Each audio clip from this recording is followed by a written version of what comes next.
Imagine watching your best friend drop to his knees. He starts foaming at the mouth. Blood pours from his ears. You try to help him, but then the person standing next to you starts doing the exact same thing. One by one, everyone you love goes insane. They tear off their clothes. They bash their heads against the rocks.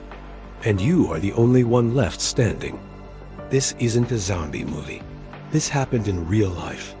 August 1993, the mountains of Siberia. Welcome back to the Black Box Files. Today, we will explain the Khamar Daban Incident, the few minutes that science still cannot explain. The group was led by Lyudmila Korovina, a master survivalist. She was tough. She was experienced. With her were 6 students. They were fit, happy, and training for a larger expedition. The weather forecast promised clear skies. They were hiking the Khamar Daban mountain range, the oldest mountains in the world. For the first few days, it was paradise. They sang songs. They took photos. But on August 4th, the weather turned against them. A cold rain mixed with snow began to fall. Lyudmila made a strange decision. Instead of taking shelter in the forest, she ordered the group to camp right there, on the exposed, windy side of the mountain. That night, they slept in the freezing open air. They didn't know it, but they were sleeping on top of their own graves. The next morning, August 5th, breakfast was ready. Everything was normal, until Alexander, the strongest boy in the group, stood up. He screamed. He grabbed his throat. He fell face first into the snow, foaming at the mouth. Blood started streaming from his ears. The group rushed to him. Lyudmila, the leader, tried to perform CPR, but then Lyudmila stopped. She grabbed her head. Her eyes went wide. She began to walk away from Alexander, staggering like she was drunk. She fell. She began tearing at her own throat. It was spreading. Panic exploded.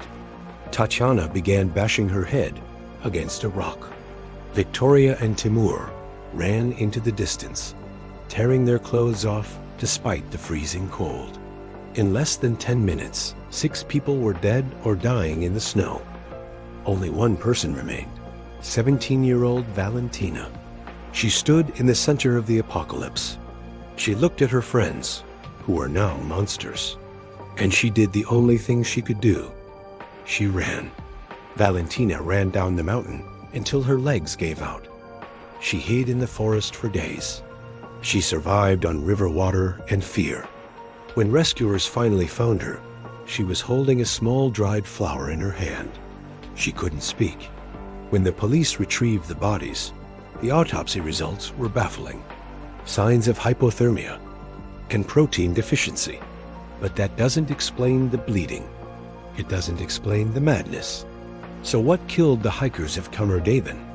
Some say it was a Soviet nerve agent tested in the mountains, blown by the wind. Others say it was infrasound, wind vibrating the rocks at a frequency that causes the human brain to panic and blood vessels to burst. Or perhaps they ate something that morning that altered their reality. Valentina is still alive today. She never returned to the mountains. And if you ask her what happened, she will tell you. The wind went crazy. And then, so did we. Subscribe to the Black Box Files.